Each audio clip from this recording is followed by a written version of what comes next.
So this lecture is meant for the purpose of discussion of sums and questions on the chapter segment reporting. तो segment reporting के अंदर we have to see how the sums are going to come in the exam. और पक्का है segment reporting पे एक आधा question तो आना है, ये पक्का ही है अटेम्प्ट में. So don't think about ignoring this particular chapter. अभी देखो क्या बोलता है क्वेश्चन. ये है आपके सीए इंटर नवंबर 2020 में आया हुआ question. The accountant of Parag Limited has furnished you with the following data related to its business divisions. Segment revenue दिया हुआ है एबीसीडी का, सेगमेंट रिजल्ट्स आपको दिए हुए हैं एबीसीडी के, और सेगमेंट एसेट्स आपको दिए हुए हैं सारो के. You are required to identify the reportable segments in accordance with the criteria laid down in accounting standard 17 is the question. This is generally how the question will come, or typically this is a 5 marks question in CA inter exams. This used to be a 5 mark question in old CA final exams as well. It is a typical 5 mark question, nothing complicated or difficult about the same. तो ऐसे एक situation में सबसे पहले अपने को statement लिख के स्टार्ट करना है. सो इस पर्टिकुलर क्वेश्चन का मकसद ये नहीं है कि आप मुझे बोलो ये सेगमेंट है, ये सेगमेंट है. इसका मकसद ये है कि हम सीखें कि कैसे ड्राफ्टिंग करनी है आपके आंसर की. तो देखिए इसकी ड्राफ्टिंग ऐसी होगी. Just a second.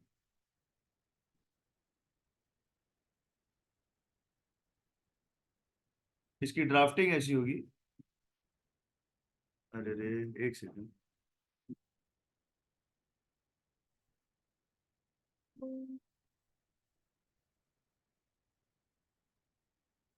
As per A17 segment reporting, as per A17 segment reporting, a business segment, कल का लेक्चर याद रहे, a business segment और geographical segment is a reportable segment, is a reportable segment if. आपको याद होगा कल के लेक्चर में हमने देखा था there are two types of segments. What are they? Business segment and geographical segment. वो दोनों रिपोर्टिंग सेगमेंट कब बनते हैं? जब रेवेन्यू का क्राइटेरिया मीट होता है, जब एसेट्स का क्राइटेरिया मीट होता है, और जब रिजल्ट्स का क्राइटेरिया मीट होता है. नहीं तो 75% ओवरऑल क्राइटेरिया. तो पहला क्राइटेरिया इट्स रेवेन्यू. आपको ये स्टेटमेंट ऐसी की ऐसी लिखनी है. It's revenue from sales to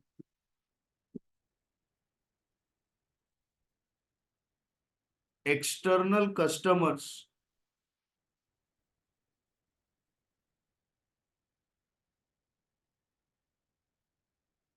and from other transactions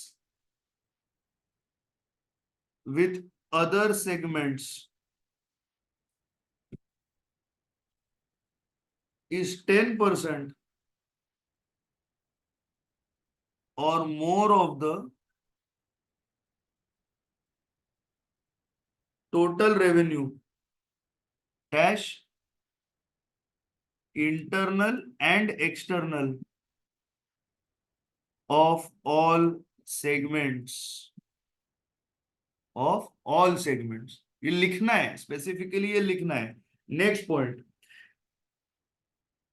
it's. अभी चलिए एक काम करते हैं, ये हमने लिखा ना, तो इसका एनालिसिस यहाँ पे हम लोग प्रेजेंट कर देंगे. तो चलिए लेट अस सी हमारे सेगमेंट रेवेन्यू में क्या है. A B C D 100, 300, 200, 400.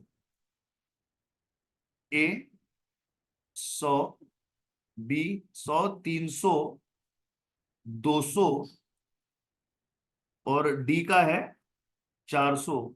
तो इस वजह से हमारा टोटल कितना बन जाता है? 1000. बराबर है.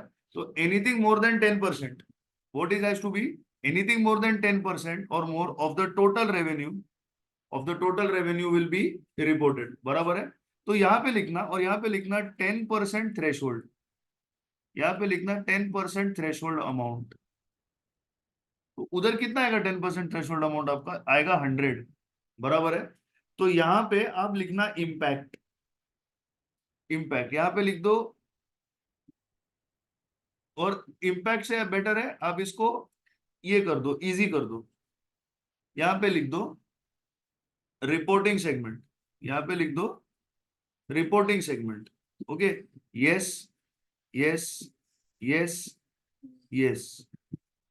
और इसको अगर एग्जामिनेशन में टाइम हो तो ये लकीरें मार देना, नहीं है टाइम एग्जामिनेशन में तो उसको खुला छोड़ोगे तो भी चलेगा, you will not lose any marks. आई बात समझ में? और यहाँ पे लिख दो रेवेन्यू। ठीक है, ये इस तरीके से आपका टेबल यहाँ पे बन जाएगा। Your first analysis is done. Now it's time for second analysis, it is segment result, generally a tricky analysis because of the verdicts. Now please pay attention. It's a segment profit, it's a segment profit, or rather we can't use the word profit, we will use the word result. It's a segment result, whether profit or loss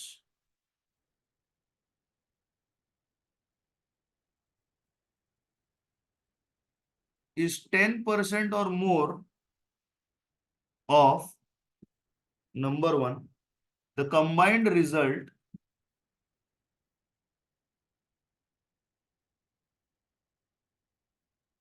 of all segments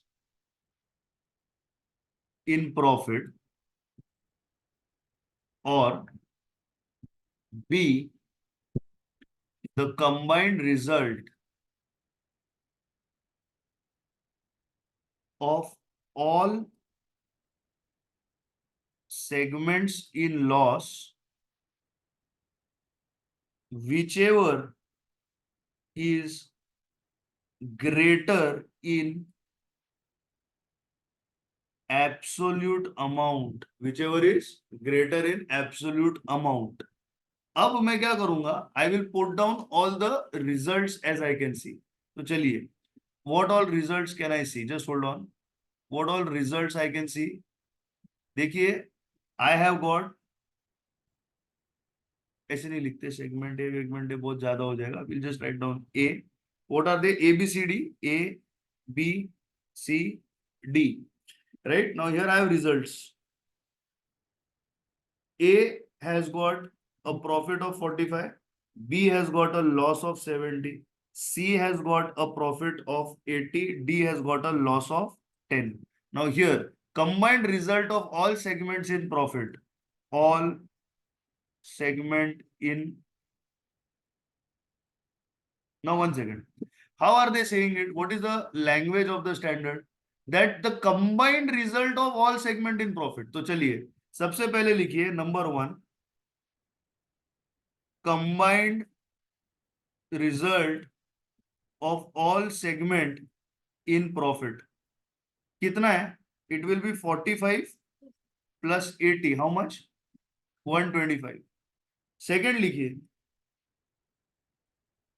combined result of all segment in loss. How much is it? Minus 70 plus minus 10, which is equal to minus 80. What are they saying?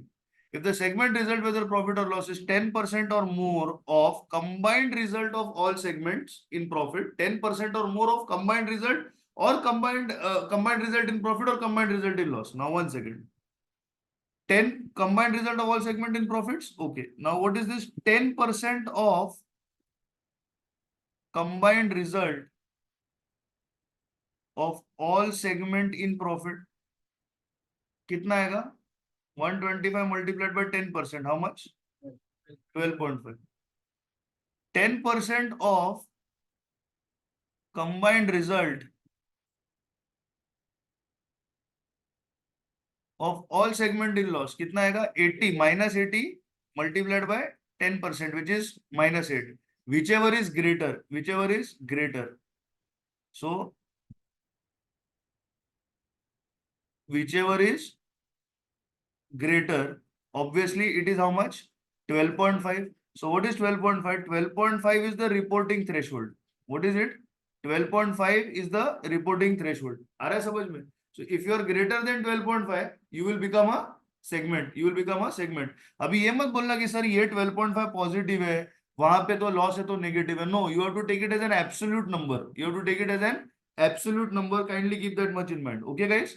So now let us focus. A, B, C, D. Right? 40, 70, 80, 10. 40, 70, 45 है, sorry, 45, 70, 80 and 10, right? I will call this result. What will I call this? I will call this result. Okay. Here I will write down threshold. Here I will write down threshold 12.5. Here I will write reporting segment. Is this more than 12.5? Yes. Is this more than 12.5? Yes. Is this more than 12.5? Is this more than 12.5? No.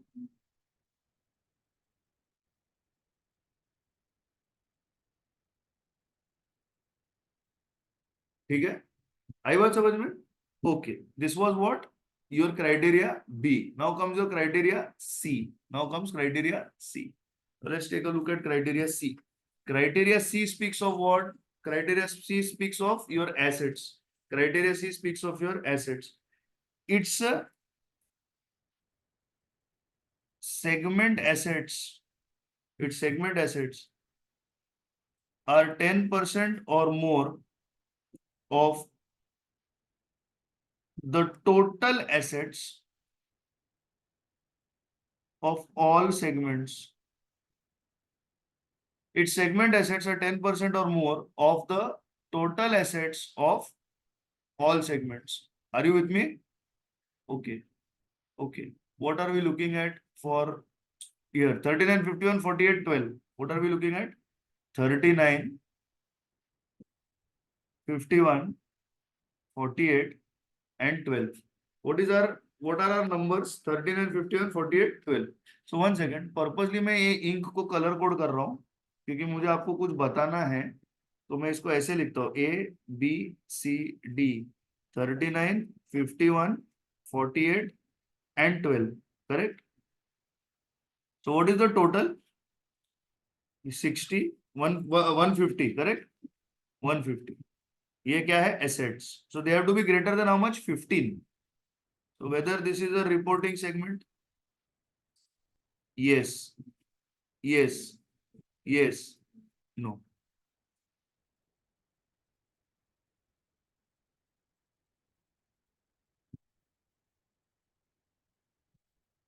This is not a reporting segment. ठीक है? अब 75% criteria is also there. What is there? 75% criteria is also there. Number D. Ensure that 75% at least of the external revenue should be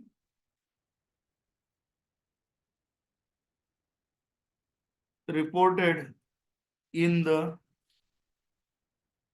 reportable segments. But यहाँ पे आपने पूरा ही revenue report कर दिया क्योंकि रेवेन्यू के इसमें आपके सारे सेगमेंट्स बन गए. नोटिस कीजिए. तो अब फाइनली आप ये लिखोगे रेवेन्यू, रिजल्ट, एसेट्स. ठीक है, और इधर आप लिखोगे ऊपर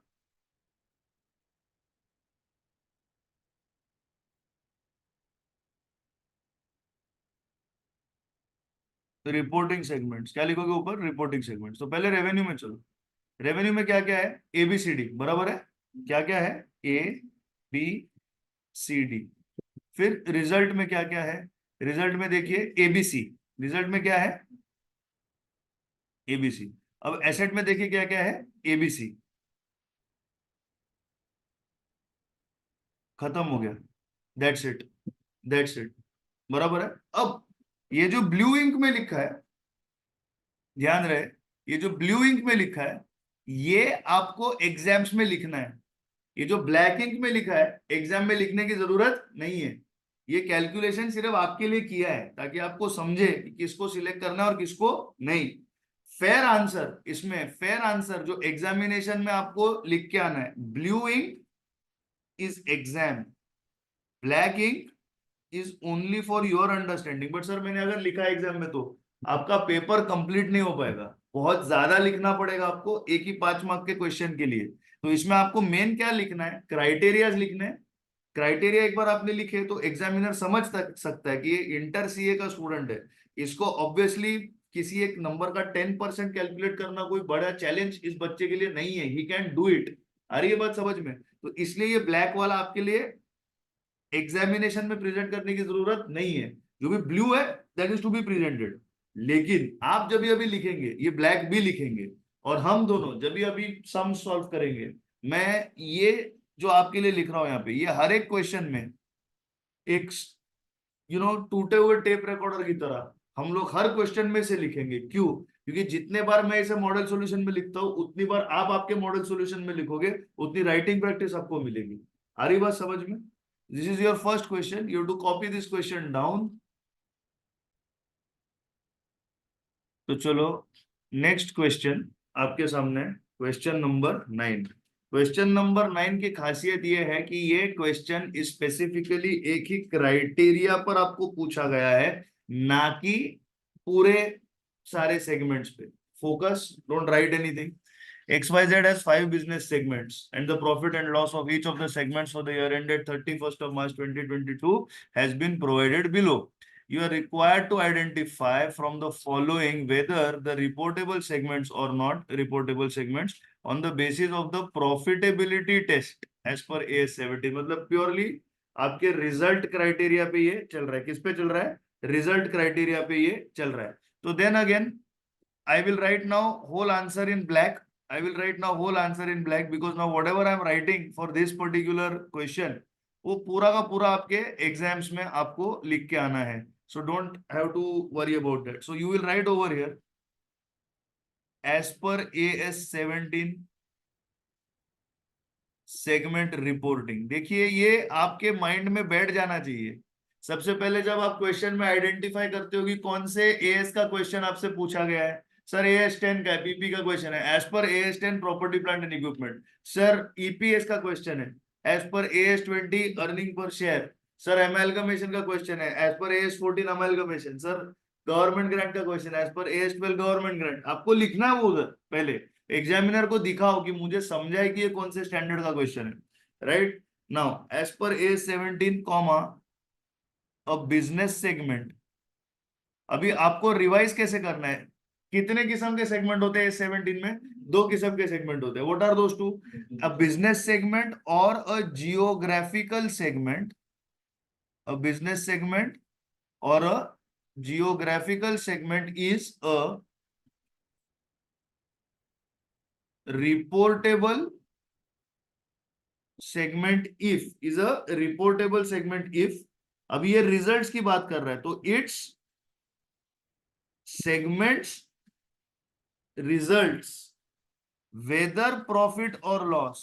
it segments results whether profit or loss is 10% or more of number one the combined results of all segments in profit। Number two, the combined results of all segments in loss, whichever is greater in absolute amount। Right? Okay. यहाँ पे लिखता हूँ combined result of all the segments in profit 225 plus 25 250। That's it. How much? 250। That is 250 lakh rupees। और इधर भी लिखता हूँ that is 175 plus 20 195 195 plus 5 200 plus 100 300। It is 300 lakh rupees। बराबर है? Okay. Now let us see आप इसको presentation में ऐसे लिख सकते हो, segment A B profit 225, 25, 250, segment C D E 175, 20, 105, how much? 300, 300, 300, not 400, 300, ठीक है। अब आगे, अब what are we trying to say, अब वी आर ट्राइंग टू से कि इसका 10%, तो ऑपरेटिंग सेगमेंट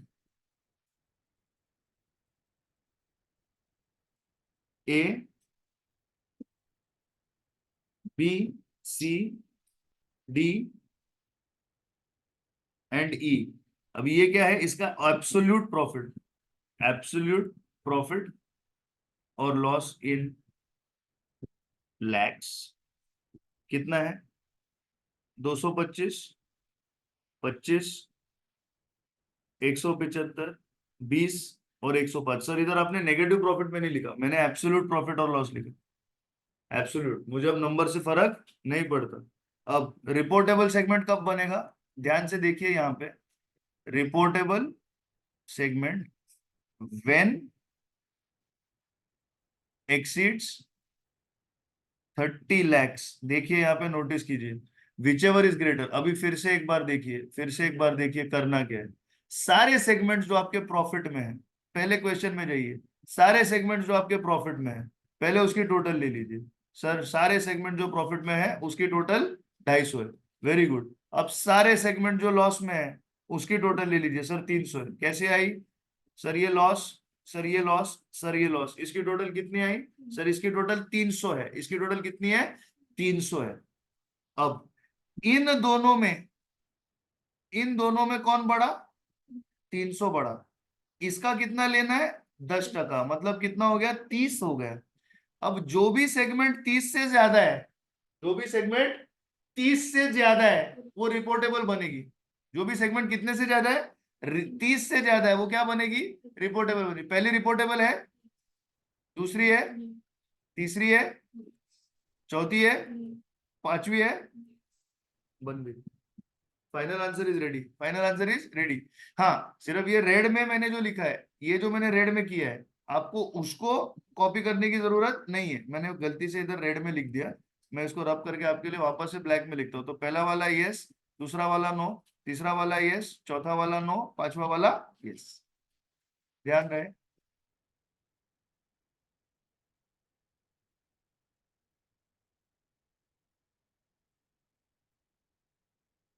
ठीक है, this is your presentation in the exam, this is your examination presentation. आ रही है बात समझ में? पक्का? पक्का समझ में आ रही है? अब इसमें ये जो रेड है ना, इसमें जो रेड है ना, ये लिखने की जरूरत नहीं है, लेकिन ये आपको समझने की जरूरत है। वो कॉपी करने के टाइम पे वो ये कर लेना। वापस एक बार दोहरा रहा हूं, इसको कैसे करना है। पहले सारे प्रॉफिट वालों की टोटल ले लो। क्या करना है, यहाँ पे लिख के देता हूँ, चाहिए तो ले लो। ये आप इसका, you can probably take a screenshot. What is the first one? Profit all total, ठीक है। इसका 10% लिख के रख देना, प्रॉफिट ऑल टोटल, इसका 10% लिख के रख देना। या फिर आप ऐसे करो, profit all total, loss all total, इनमें से whichever is higher, whichever is higher. Sir suppose profit है, उसका 10%, वो जो भी अमाउंट रहेगा उसका 10%। ये सारे सेगमेंट्स के देखो, ए बी सी डी ई, इससे ज्यादा होना चाहिए, फिर वो क्या बनेगा? रिपोर्टेबल। अगर इससे ज्यादा है तो रिपोर्टेबल, इससे कम है तो नॉट रिपोर्टेबल। आई बात समझ में? पक्का समझ रहे हैं? 100%। तो चलो इसको अभी कॉपी करेंगे। तो दो इंपॉर्टेंट वैरायटीज ऑफ क्वेश्चंस आपने देख लिए कि जब भी आपको एक क्वेश्चन दिया जाता है उसमें आपको तीनों क्राइटेरियाज को अप्लाई करना होता है। ये सबसे पहली वैरायटी ऑफ क्वेश्चंस है जो हमने की। दूसरी वैरायटी ऑफ क्वेश्चंस है, जनरली आपको वो लोग सिर्फ प्रॉफिट या लॉस वाले क्राइटेरिया को एनालाइज करने के लिए बोल देंगे। और तीसरी वैरायटी ऑफ क्वेश्चंस है कि आपको एक सेगमेंटल रिपोर्ट बनाने को बोल दिया जाएगा। Segmental report generally it can come for 10 marks also. It is a big variety of questions, लेकिन इसमें एप्लीकेशन ऑफ ब्रेन जीरो है, इसमें application of any principle zero है। ये जो क्वेश्चन है, question number 1, it is purely for presentation purposes. It is purely for what purposes? Presentation. And you know how the financial statements will look, you know, वो किस्म का question आपको ये question ये है. बाकी इसमें कुछ नहीं. देखिए, इंडुगा limited has 3 divisions ABC. The details of the turnover, result and net assets are given below. Division A ने सेल्स किए डिवीजन बी को. डिवीजन ए ने होम मार्केट में सेल्स किए और डिवीजन ए ने एक्सपोर्ट को सेल्स किए. ऐसा करके डिवीजन ए के टोटल सेल्स कितने हुए? डिवीजन बी ने सेल्स किए सी को, डिवीजन सी बी ने सेल्स किए यूरोप में एक्सपोर्ट को, डिवीजन सी ने सेल्स किए और सिर्फ उसके सेल्स कहाँ जा रहे हैं? एक्सपोर्ट मार्केट में जा रहे हैं. तो क्या मैं कह सकता हूं कि इस क्वेश्चन में the following are the sales के रेवेन्यूज, मतलब सेल्स के एवेन्यूज कौन से? सबसे पहले इंटर सेगमेंट. सबसे पहले क्या है? Inter segment. फिर है होम सेल्स, मतलब डोमेस्टिक मार्केट में किया हुआ सेल्स. फिर है तीसरा, आप बोल सकते हो एक्सपोर्ट सेल्स. चौथा है एक्सपोर्ट सेल टू यूरोप. और पांचवा है यूएसए का एक्सपोर्ट सेल. सर, ये एक्सपोर्ट सेल्स और ये एक्सपोर्ट सेल्स एक दूसरे से अलग है, आपको कैसे पता? देखिए, यहाँ पे ज्योग्राफी का नाम दिया गया है यूरोप अमेरिका. यहाँ पे कुछ नहीं दिया गया, तो मैं कैसे अज्यूम करूँ कि ये यूरोप या अमेरिका का है? ये कहीं का भी हो सकता है. ये एशिया पैसिफिक हो सकता है, ये ऑस्ट्रेलिया हो सकता है, ये साउथ अमेरिका अफ्रीका हो सकता है, ये साउथ अमेरिका अफ्रीका और एशिया पैसिफिक मिला के हो सकता है. मुझको नहीं पता. I can't say what it is and what it is not, but I can say certainly that this 200 is Europe and this 180 is America. Am I clear about this, ladies and gentlemen? Moving ahead. Operating profit or loss before tax. 160 profit, 20 profit, 8 loss. मतलब 160 और 20 180, और ये कितना हो गया? 172 आपका total profit है. Reallocated cost from head office. Head office के खर्चे, ये आपने आपके पहले प्रॉफिट कैलकुलेट करने में नहीं गिने. गिने होते तो ये आपको सेपरेटली दिया नहीं गया होता. कहने का मतलब आपके हर सेगमेंट के अपने खर्चे होते हैं. Am I correct about this? हर सेगमेंट के अपने खर्चे होते हैं, लेकिन कुछ ऐसे खर्चे होते हैं जो कॉमन होते हैं, जो सिर्फ एक सेगमेंट के नहीं होते. कॉमन एक्सपेंसेस इसमें नहीं गिने जाते. सेगमेंट के अपने खर्चे मैंने गिने. समझने की कोशिश. सेगमेंट के अपने खर्चे मैंने गिने, सेगमेंट के अपने खर्चे.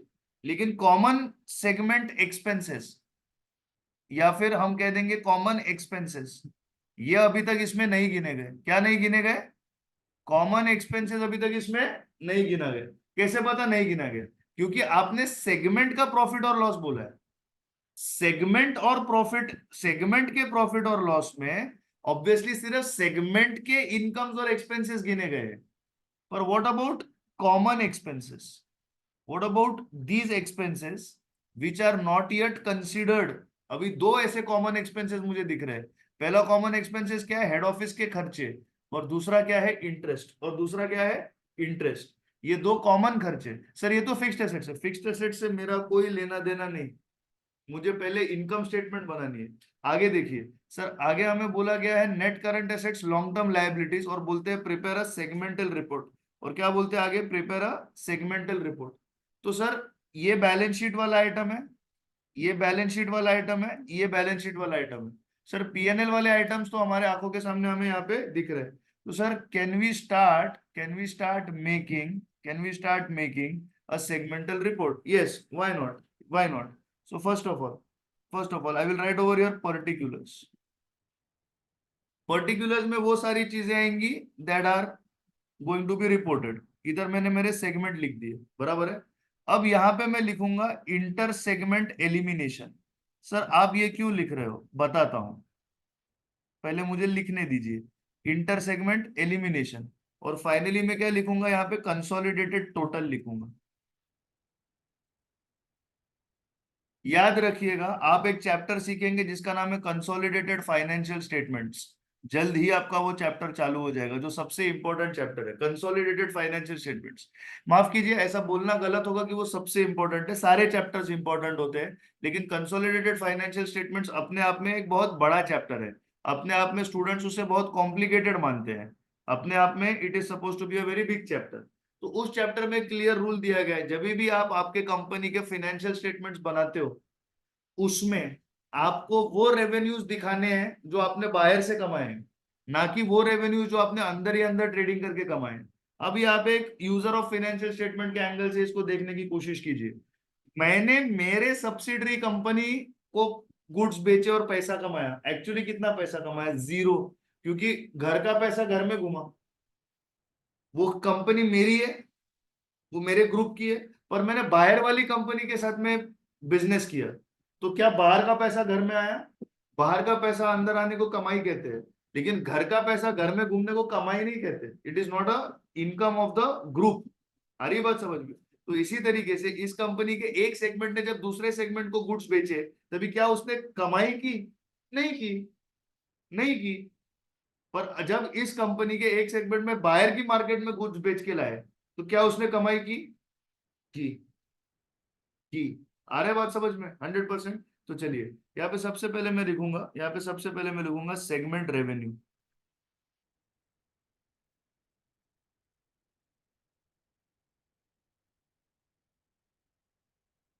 सेल्स, डोमेस्टिक, एक्सपोर्ट, ठीक है। फिर मैं लिखूंगा इंटर सेगमेंट, या फिर इधर होम भी लिख सकते हैं। डोमिनेट होम तो आ गया ना। डोमेस्टिक, एक्सपोर्ट, एक्सटर्नल एक कैटेगरी है, if I am not mistaken. एक मिनट, डोमेस्टिक, एक्सपोर्ट, अभी क्या क्या आएगा? सबसे पहले चलो ऐसा करते हैं, डोमेस्टिक का लिख देता हूं मैं। अदर होम सेल्स कितना? डोमेस्टिक में कितना आएगा? 60 आएगा। डोमेस्टिक में कितना आ रहा है? 60। ये 60 की बात चल रही है, बराबर है। किसकी बात चल रही है? ये 60 की बात चल रही है।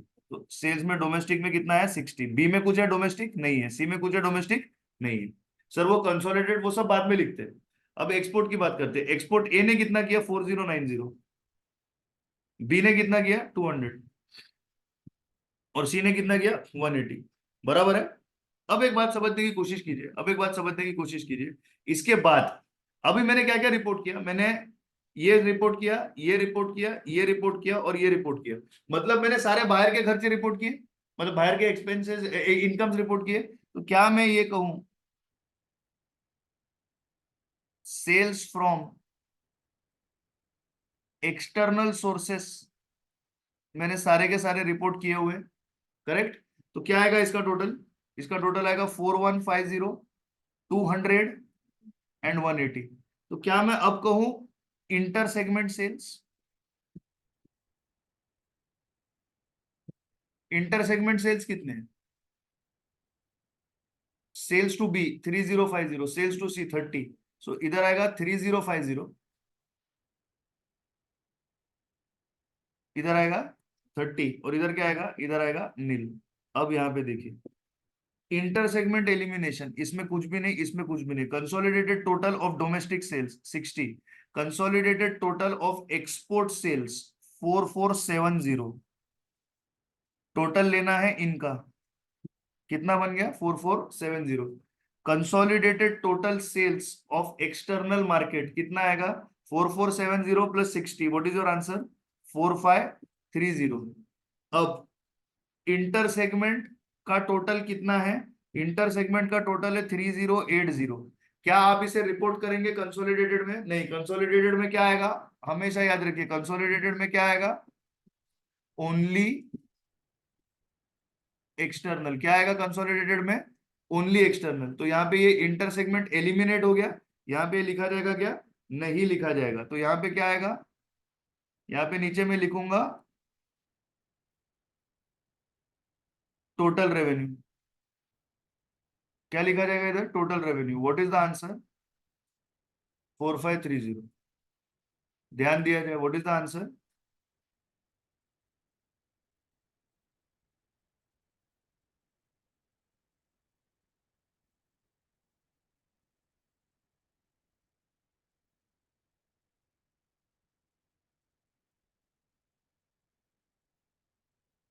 ये आपकी पहली पायरी बन गई। ये क्या बन गई? ये आपकी पहली पायरी बन गई, टोटल रेवेन्यू। क्या ये? Total revenue. Am I clear about this? Yes और नो? अब यहाँ पे आपको सेगमेंट रिजल्ट्स दिए हुए हैं, ये गिवन है आपको। सर कहाँ पे? 160, 120 एंड -8। क्या मैं यहाँ पे लिख दूं इसको? चलिए, तो पहले टोटल रेवेन्यू में यहाँ पे मैं लिख देता हूँ 7,200, 230, 180, इसमें से 3080 काटा तो कितना मिला? 4530। देखिए इन दोनों का टोटल, ये प्लस साइन लिखने की जरूरत नहीं है, ये प्लस साइन लिखने की जरूरत नहीं है। आई बात समझ में क्या हो रहा है? यस और नो?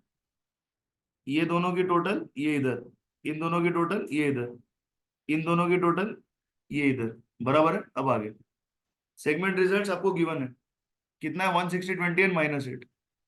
160, 20 एंड -8, इसमें कोई इंटर सेगमेंट एलिमिनेशन नहीं है, टोटल सीधा 172। अब इसमें खाली मैंने सेगमेंट के ही इनकम्स और एक्सपेंडिचर्स कंसिडर किए, बट व्हाट अबाउट कॉमन? अभी यहाँ पे मैं लिखूंगा कॉमन एक्सपेंडिचर्स। यहाँ पे क्या वर्ड यूज करूंगा मैं? Common expenditure. सबसे पहले करूंगा हेड ऑफिस एक्सपेंसेस। क्या करूंगा? Head office expenses. Head office expenses कितने क्वेश्चन में दिया गया है? 48, 24, 24, तो उतने आपको वहां पे लिखने हैं। 48, 24, 24। लेकिन एक बात समझिएगा, ये कॉमन एक्सपेंडिचर है, ये उन्होंने एलोकेट किए है, लेकिन क्या उन्होंने सेगमेंट रिजल्ट देने के वक्त सेगमेंट रिजल्ट में से काटे थे? नहीं काटे थे। तो आपको यहाँ पे क्या लिखना है? सीधा 96 लिखना है। कैसे? अब यहाँ पे चाहिए तो लिखो 48, 24, 24, लेकिन ये जो आप लिख रहे हो 48, 24, 24, ये किसी भी इसमें नहीं आएगा, किसी भी सेगमेंट के इसमें नहीं आएगा। क्यों नहीं आएगा? क्योंकि ये कॉमन एक्सपेंडिचर है। समझने की कोशिश कीजिए, ये क्या है? कॉमन एक्सपेंडिचर है। और ये क्या है? ये कॉमन रेवेन्यू है, ये टोटल रेवेन्यू है। तो ये जो है, अब सेगमेंट रिजल्ट, ये सेगमेंट रिजल्ट कॉमन टोटल बन गया, ये सेगमेंट रिजल्ट अभी कॉमन टोटल बन गया 172। तो ये 96 172 के सामने काटा जाएगा। आ रहा है बात समझ में? आई बात समझ में? इसके तरह, इसी के तरह आपको क्या आएगा?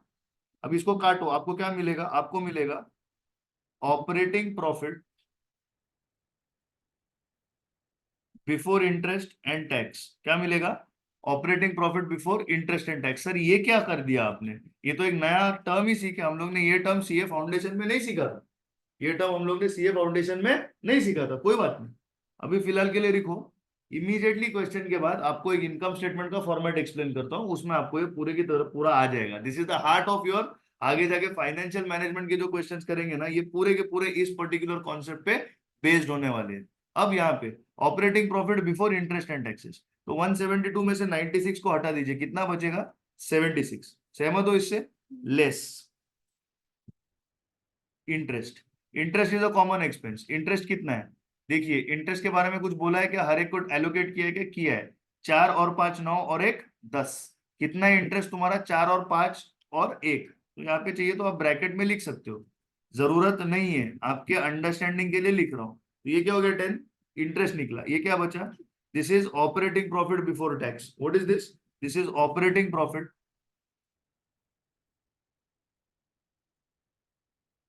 Before tax. क्या इस क्वेश्चन में आपको टैक्स रेट दिया है? नहीं सर, नहीं दिया है। तो क्या आप प्रॉफिट आफ्टर टैक्स कैलकुलेट कर सकते हो? नहीं सर, नहीं कर सकते। पीएनएल खत्म हो गया।